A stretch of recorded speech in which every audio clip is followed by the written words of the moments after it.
स्वागत अभिनंदन। भारतीय संविधान एवं राज्य व्यवस्था के बारे में चर्चा कर रहे हैं।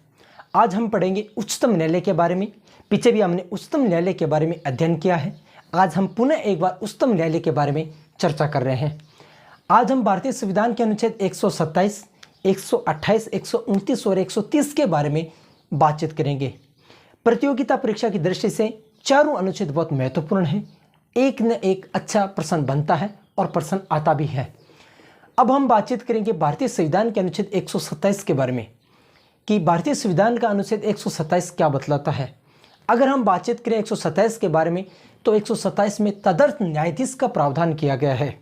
अगर आपको पूछे कि तदर्थ न्यायाधीश कौन होता है, इसकी नियुक्ति कौन करता है, किसकी सलाह ली जाती है, नियुक्ति करने के पीछे क्या कारण है।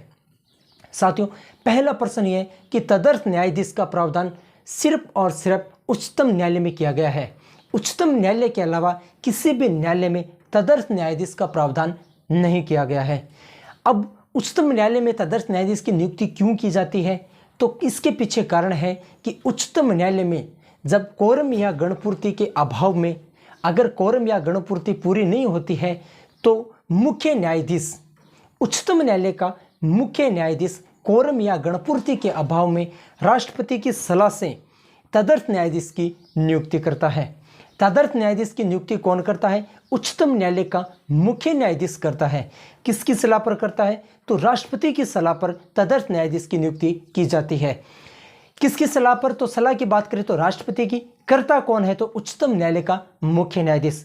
क्यों करता है? करने के पीछे कारण यह है कि जब उच्चतम न्यायालय में कोरम या गणपूर्ति का जब अभाव होता है तो तदर्थ न्यायाधीश की नियुक्ति की जाती है।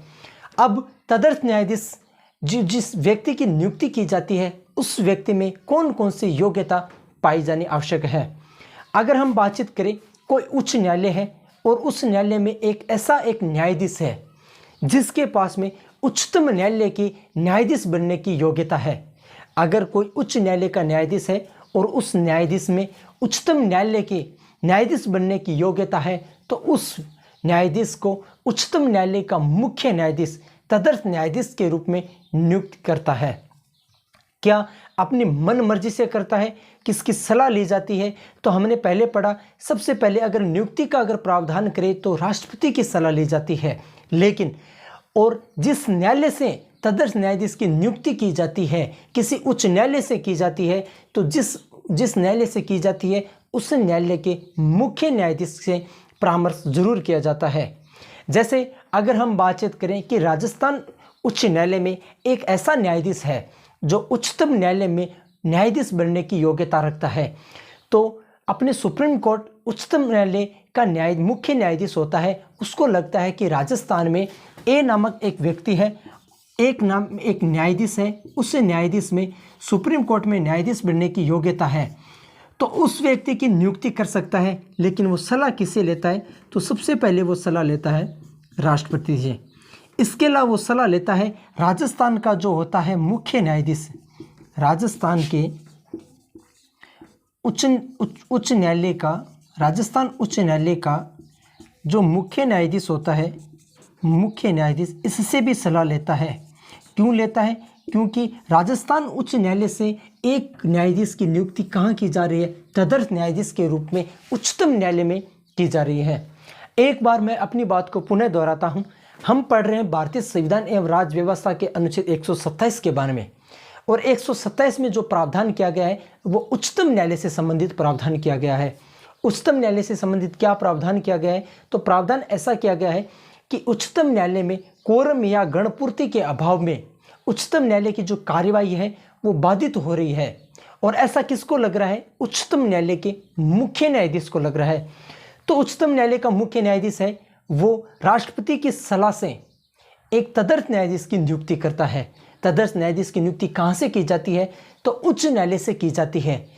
और उच्च न्यायालय से की जाती है तो किस न्यायाधीश की नियुक्ति की जाती है? जिस न्यायाधीश में उच्चतम न्यायालय के न्यायाधीश बनने की योग्यता होती है, उस व्यक्ति को तदर्थ न्यायाधीश के रूप में नियुक्त करता है उच्चतम न्यायालय का मुख्य न्यायाधीश। ये राष्ट्रपति की सलाह से, विचार विमर्श से नियुक्ति की जाती है।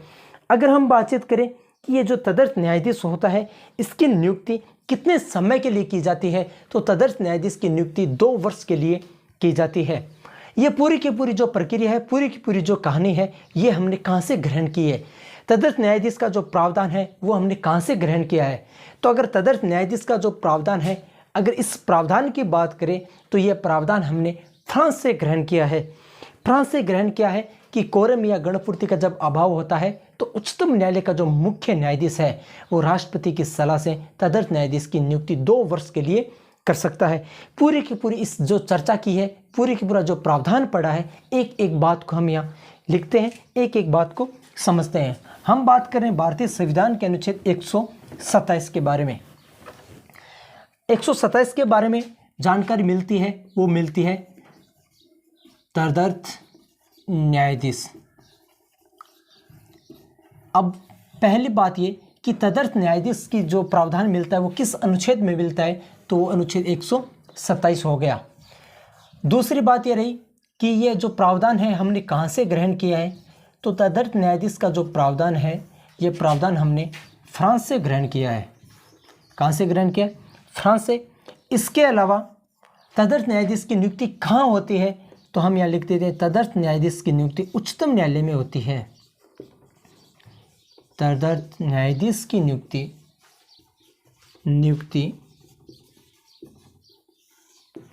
उच्चतम न्यायालय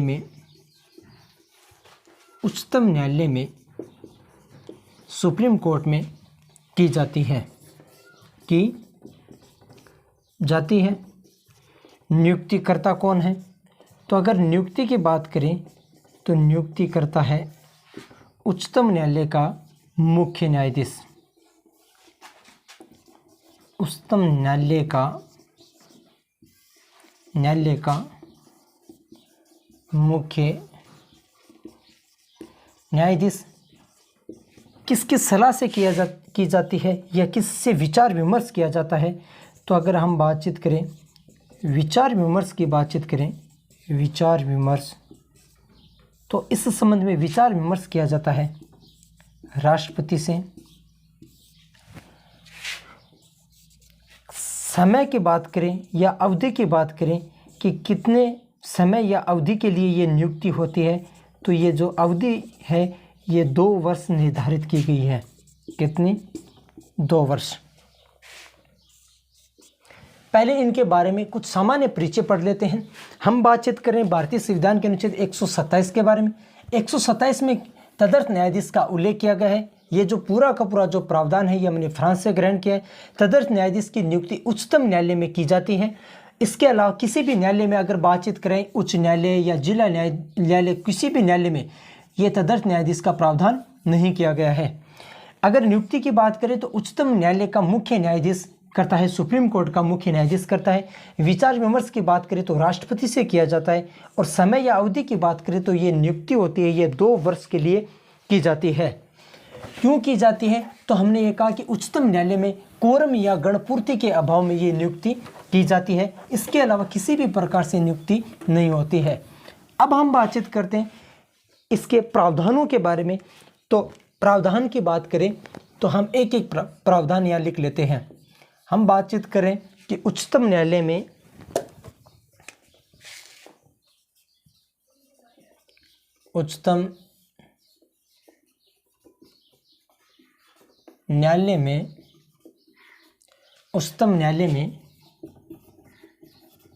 कोरम या गणपूर्ति के अभाव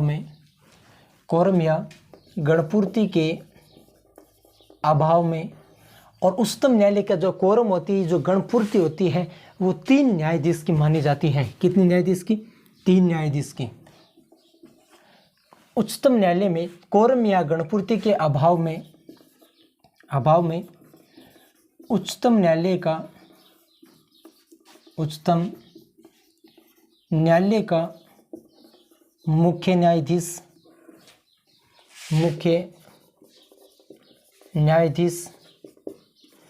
राष्ट्रपति के साथ में विचार विमर्श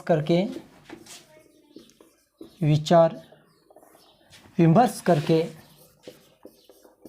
करके तदर्थ न्यायाधीश की नियुक्ति करता है। तदर्थ न्यायाधीश की नियुक्ति करता है। ये नियुक्ति 2 वर्ष के लिए की जाती है। तो हम यहाँ लिख लेते हैं ये नियुक्ति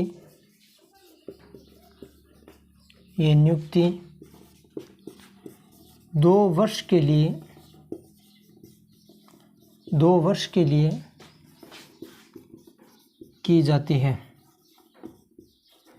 इसके अलावा अगर हम बातचीत करें तो तदर्थ न्यायाधीश के रूप में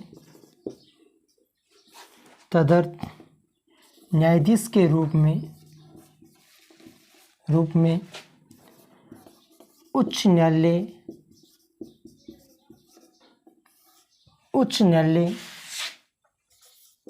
का ऐसा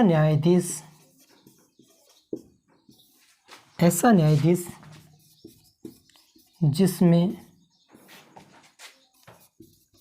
उच्चतम न्यायालय के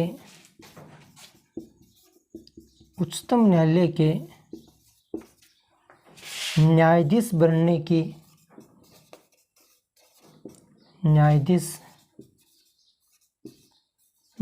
की योग्यता। तदर्थ न्यायाधीश के रूप में उच्च न्यायालय का ऐसा न्यायाधीश जिसमें उच्चतम न्यायालय के न्यायाधीश बनने की योग्यता हो, उसे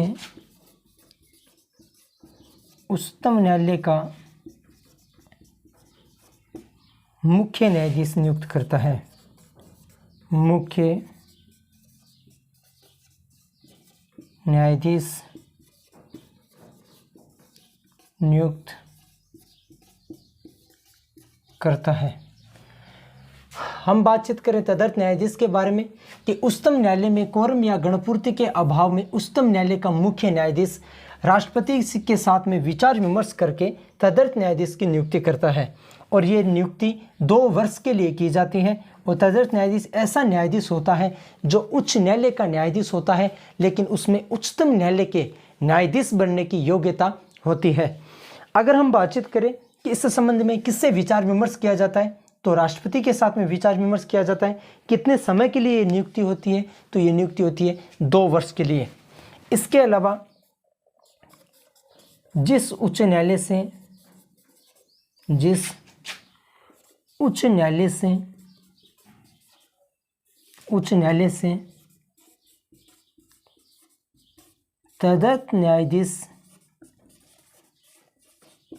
तदर्थ न्यायाधीश नियुक्त होता है उस उच्च न्यायालय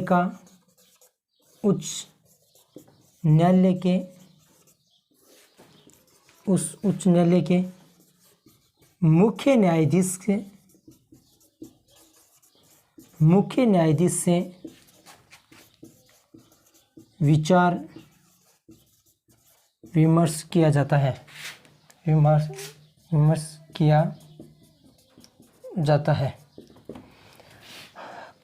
तदर्थ न्यायाधीश के बारे में प्रावधान एक बिंदुओं को हमने यहाँ पढ़ा है, एक बिंदुओं को समझा है। एक बार मैं पुनः वापस समझाता हूँ। तदर्थ न्यायाधीश का प्रावधान अनुच्छेद 127 में किया गया है। नियुक्ति उच्चतम न्यायालय का मुख्य न्यायाधीश करता है। सलाह राष्ट्रपति से ली जाती है। राष्ट्रपति 2 वर्ष के लिए ये सलाह देता है कि 2 वर्ष के लिए आप नियुक्त कर सकते हो। और किससे सलाह ली जाती है? जिस उच्च न्यायालय से न्यायाधीश के रूप में नियुक्ति होती है उसका मुख्य न्यायाधीश होता है उच्च न्यायालय का, उससे भी विचार विमर्श किया जाता है। अब इसको वेतन व भत्ते कौन देता है, इसके बारे में अगर हम बातचीत करें तो उसको वो सुख सुविधाएं, वो वेतन व भत्ते, वो पूरी की पूरी सुविधाएं दी जाती है जो उच्चतम न्यायालय के न्यायाधीश को दी जाती है। इस संबंध में अगर हम बातचीत करें तो एक बिंदुओं के बारे में और चर्चा कर लेते हैं। तो एक बिंदुओं के बारे में चर्चा करें तो कुछ बातें एक बार पुनः हम यहाँ दोहराते हैं, लिखते हैं, समझते हैं कि जो उच्चतम न्यायालय में जिस तदर्थ न्यायाधीश की जो नियुक्ति होती है, इसको वेतन भत्ते ये जो सुख सुविधा होती है, ये पूरे के पूरी जो सुख सुविधा वेतन भत्ते हैं, ये कौन देता है, कौन निर्धारित करता है, तो इसके बारे में भी एक एक प्रावधान पढ़ लेते हैं। अगर हम बातचीत करें कि तदर्थ न्यायाधीश को वेतन भत्ते कौन देता है, तो यहाँ लिख देते हैं तदर्थ न्यायाधीश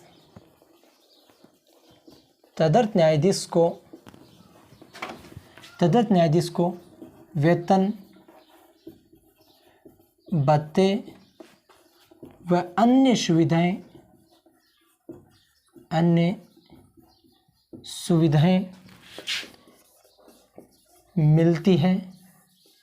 मिलती है जो उच्चतम न्यायालय के न्यायाधीशों को मिलती है। जिस व्यक्ति को तदर्थ न्यायाधीश के रूप में नियुक्ति होती है, उसको वेतन भत्ते अन्य जो सुख सुविधाएं मिलती है, वो कौन सी मिलती है, जो उच्चतम न्यायालय के न्यायाधीशों को मिलती है। अन्य न्यायाधीशों, उच्चतम न्यायालय के न्यायाधीशों को मिलती है। और हमने ये पढ़ा, एक बार पुनः यहाँ एक चीज़ लिख लेते हैं कि इस संबंध में उच्च न्यायालय के मुख्य न्यायाधीश, उच्च न्यायालय के मुख्य न्यायाधीश के साथ विचार विमर्श किया जाता है। विचार विमर्श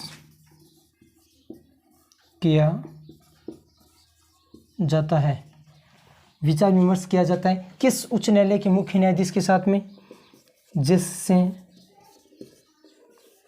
उच्च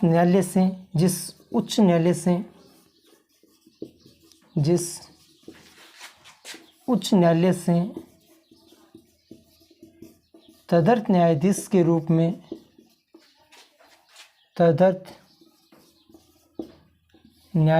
रूप में नियुक्ति होती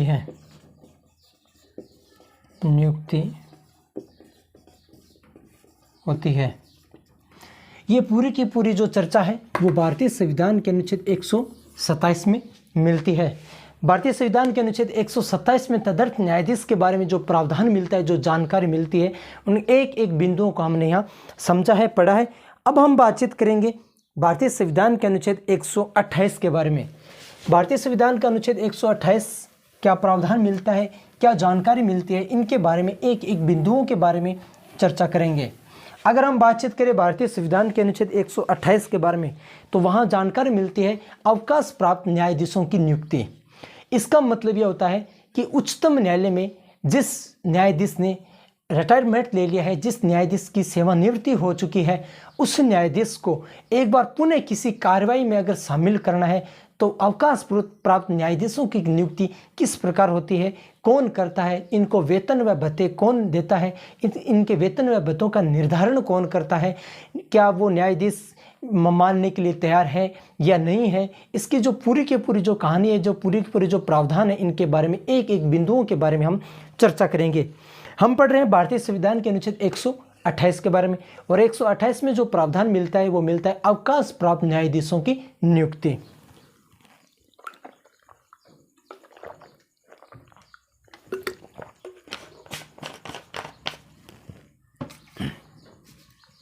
अवकाश प्राप्त न्यायाधीशों की नियुक्ति का मतलब यह होता है कि उच्च न्यायालय के या उच्चतम न्यायालय के, मैं ये कह रहा हूँ उच्च न्यायालय या उच्चतम न्यायालय के ऐसे न्यायाधीश जो सेवानिवृत्त हो चुके हैं, लेकिन उच्चतम न्यायालय की कार्यवाही में भाग लेने के लिए मुख्य न्यायाधीश राष्ट्रपति की सलाह से, विचार विमर्श से, परामर्श से उनको कार्यवाही में भाग लेने के लिए आमंत्रित करता है।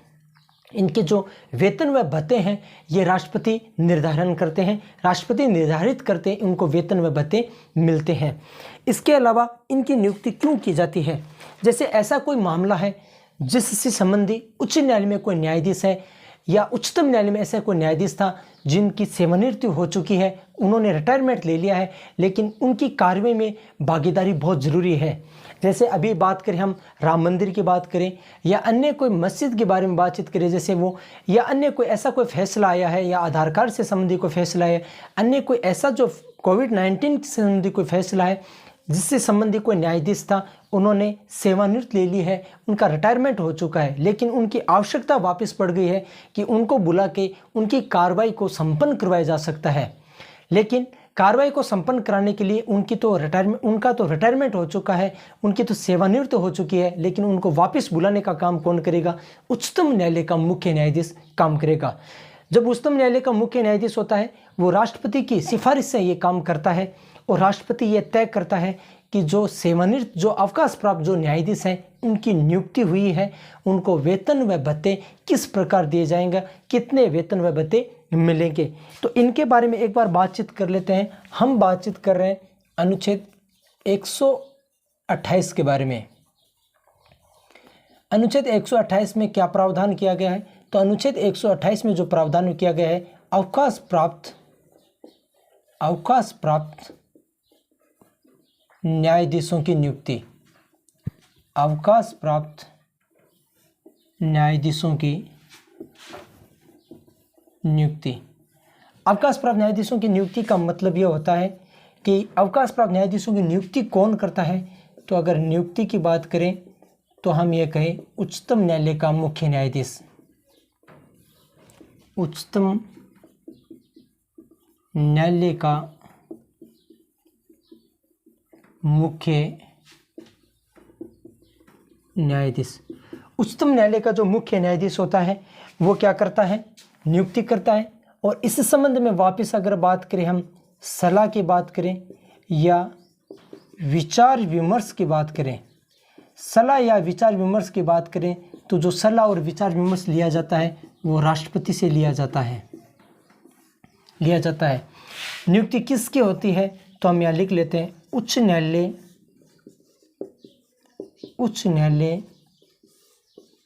या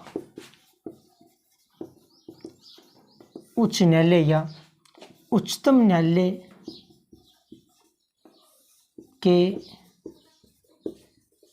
सेवानिवृत्त न्यायाधीश, उच्च न्यायालय या उच्चतम न्यायालय के सेवानिवृत्त न्यायाधीश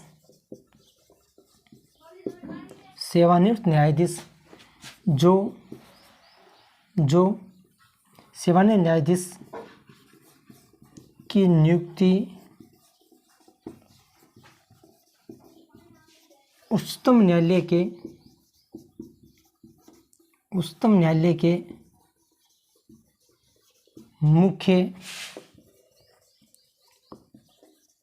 मुख्य न्यायाधीश करता है। इस संबंध में राष्ट्रपति से विचार विमर्श किया जाता है। राष्ट्रपति से विचार विमर्श किया जाता है। अब इनको जो वेतन व भत्ते देते हैं वो कौन देता है? तो अवकाश प्राप्त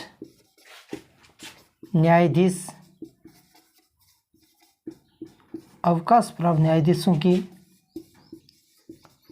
अगर नियुक्ति होती है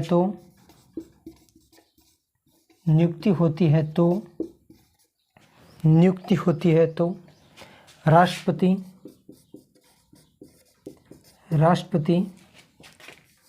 उनके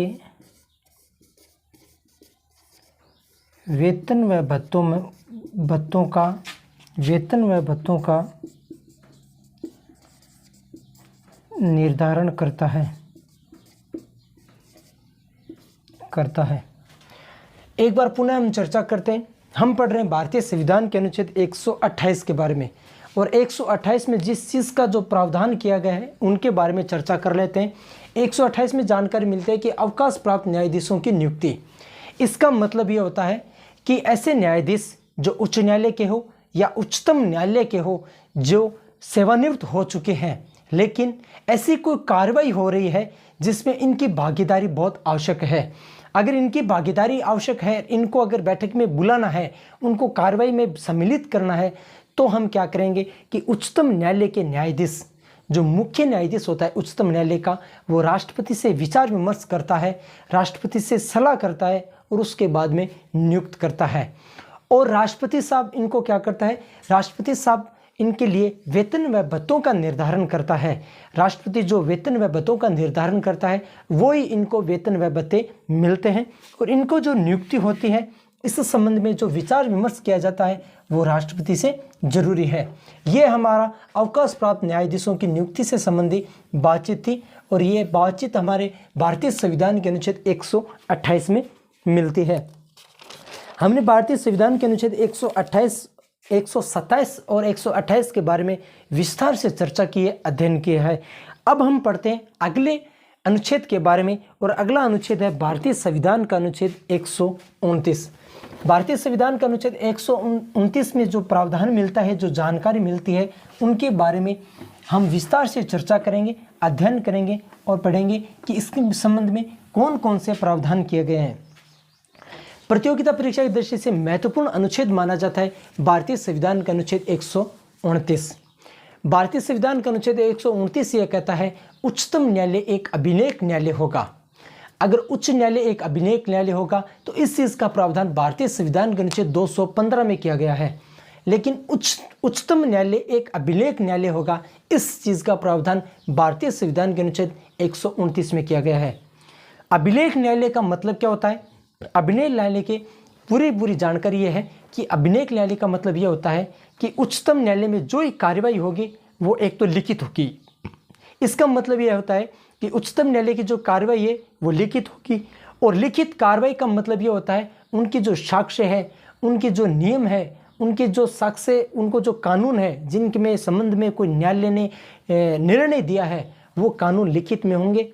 और अधीनस्थ न्यायालयों के लिए वो क्या करेंगे? अभिलेख के रूप में काम करेंगे, सबूत के रूप में काम करेंगे, साक्ष्य के रूप में काम करेंगे।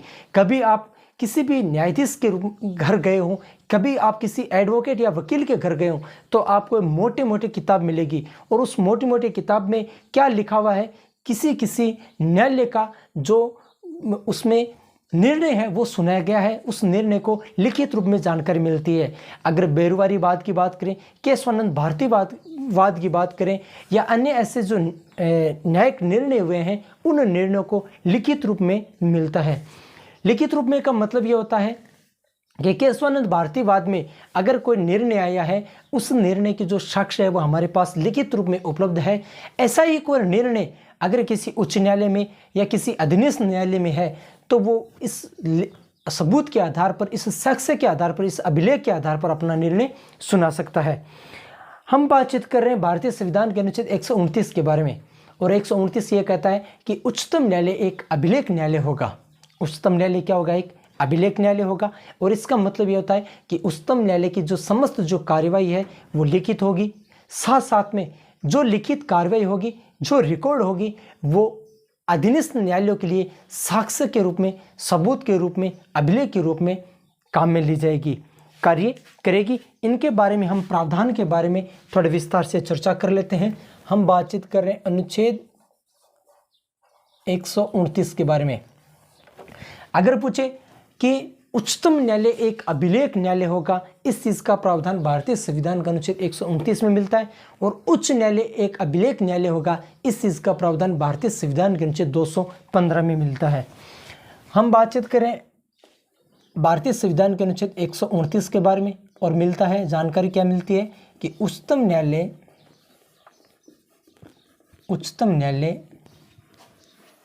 एक अभिलेख न्यायालय होगा।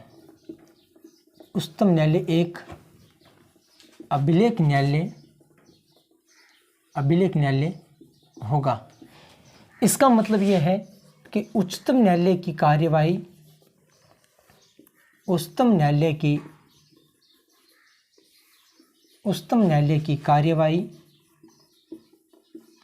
उच्चतम न्यायालय की कार्यवाही लिखित होगी। उच्चतम न्यायालय की कार्यवाही लिखित होगी। उच्चतम न्यायालय की कार्यवाही लिखित होगी। साथ में इसके अलावा जानकारी मिलती है जो लिखित होगी, जो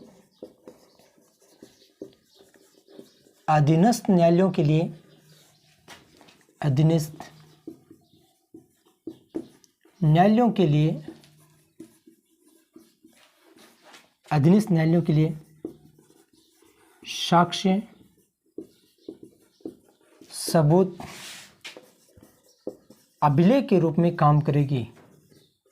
अभिलेख के रूप में कार्य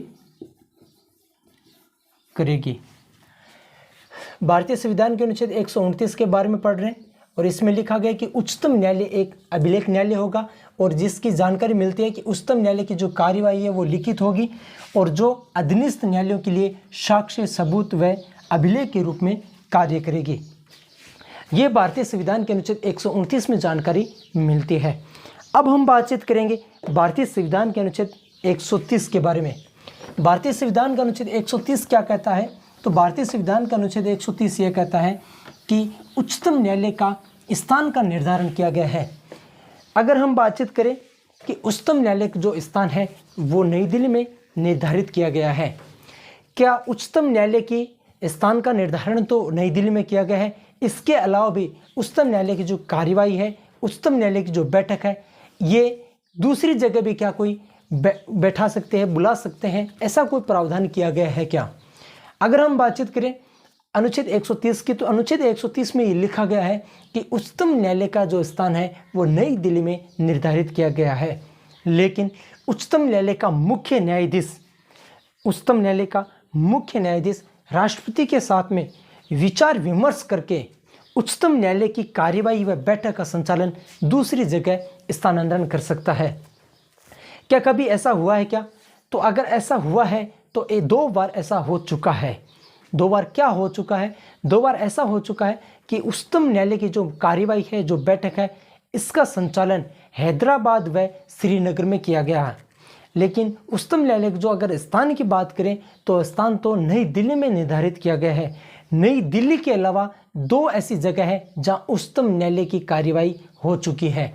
उच्चतम न्यायालय की कार्यवाही कहाँ हो चुकी है, इस प्रकार का अगर कोई प्रश्न आए तो उच्चतम न्यायालय की जो कार्यवाही है वो एक तो हैदराबाद में हो चुकी है, एक श्रीनगर में हो चुकी है।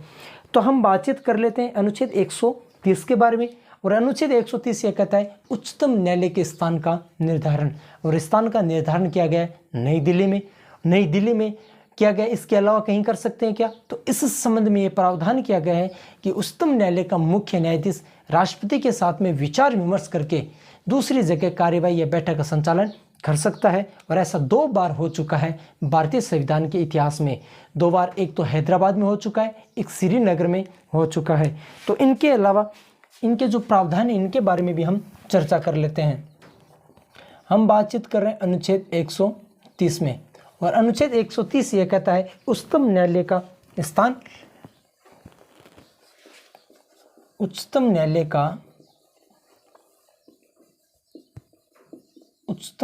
का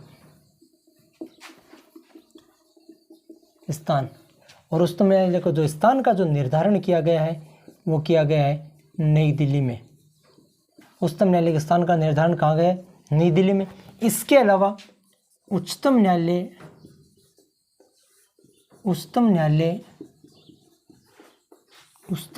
का स्थान का निर्धारण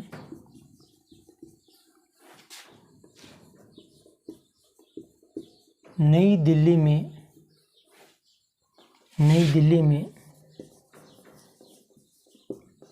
किया गया है, लेकिन उच्चतम न्यायालय के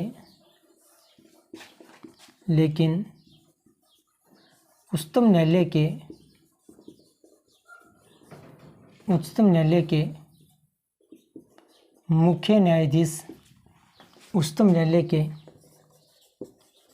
मुख्य न्यायाधीश राष्ट्रपति के साथ विचार विमर्श करके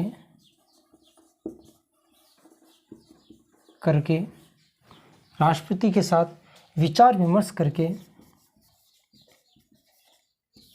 राष्ट्रपति के साथ विचार विमर्श करके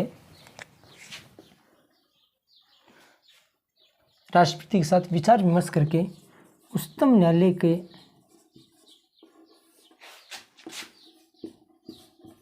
कार्यवाही या बैठक का संचालन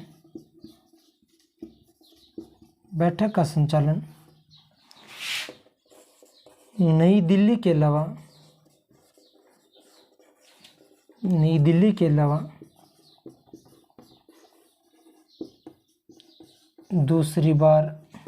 दूसरी जगह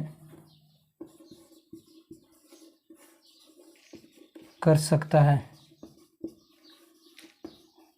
है और ऐसा 2 बार हो चुका है, तो अन्य जगह बैठक का संचालन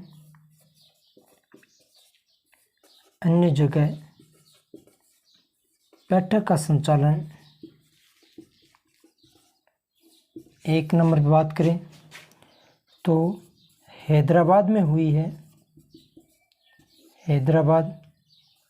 और नंबर 2 की बात करें तो नंबर 2 पे है श्रीनगर। हम बातचीत करें भारतीय संविधान के अनुच्छेद 130 के बारे में, और 130 में जिस विषय के बारे में जानकारी मिलती है, जिस प्रावधान के बारे में जानकारी मिलती है, वो जानकारी ये मिलती है कि उच्चतम न्यायालय का जो स्थान है उसका निर्धारण किया गया है, वो नई दिल्ली में किया गया है। नई दिल्ली के अलावा भी अगर उच्चतम न्यायालय की कहीं बैठक का संचालन किया जा सकता है या नहीं किया जा सकता है, अगर संचालन करता है तो कौन करता है, किसकी सलाह पर करता है, और क्या कभी ऐसा भारतीय संविधान के इतिहास में ऐसा कभी हुआ था? ऐसा हुआ है कि उच्चतम न्यायालय का स्थान का निर्धारण अनुच्छेद 130 में किया गया है, और कहाँ किया गया? नई दिल्ली में।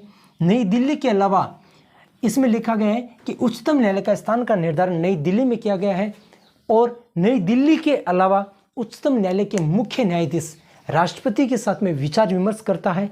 राष्ट्रपति के साथ में विचार विमर्श करने के बाद में अगर राष्ट्रपति इस विषय पर सहमत है और राष्ट्रपति अनुमति देता है, तो उच्चतम न्यायालय की जो बैठक है, वो कार्रवाई है, वो भारतीय जो क्षेत्र है उसमें कहीं भी की जा सकती है। और ऐसा भारतीय संविधान के इतिहास में 2 बार हो चुका है। एक बार बैठक का संचालन हैदराबाद में किया गया था, एक बार बैठक का संचालन श्रीनगर में किया गया है। भारतीय जो भौगोलिक क्षेत्र से इतना बड़ा देश है कि पूरी की पूरी देश के जो उच्चतम न्यायालय की जो कार्रवाई है वो एक जगह हो रही है, वो नई दिल्ली में हो रही है। इसलिए ऐसा 2 बार हो चुका है। अब हम बातचीत करेंगे आगे के अनुच्छेद के बारे में, उच्चतम न्यायालय की शक्तियों के बारे में, और अन्य जो भारतीय संविधान में अनुच्छेद व प्रावधान किया गया है इनके बारे में विस्तार से चर्चा करेंगे, अध्ययन करेंगे। अब मैं मेरी वाणी को विराम देता हूँ। जय हिंद, जय भारत।